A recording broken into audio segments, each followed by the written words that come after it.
adduunkan qofna ma aha qof ceeb ka saliin ah.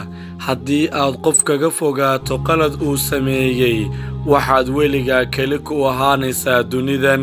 jooji inaad ka murugooto kuwa wax ka sheega noloshaada.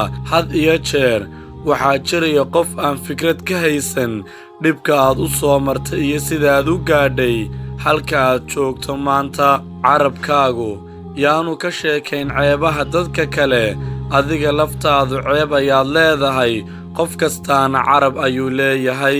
haddii ishaadu aragto ceebaha walaalka, ka qari kuna dheh indhahaygow qof kastaa indha ayuu leeyahay.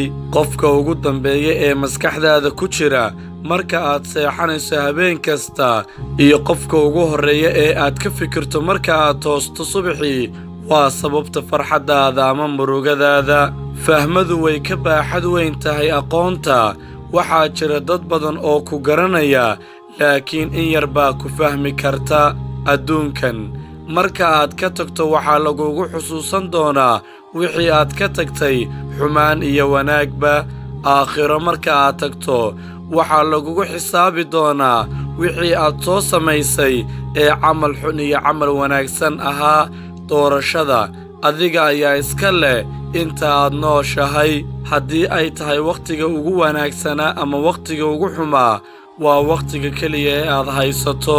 adiga ayay ku jirtaa sidii aad ka dhigan lahayd wakhtigaaga iyo sida aad uga faa'iidaysan lahaydba.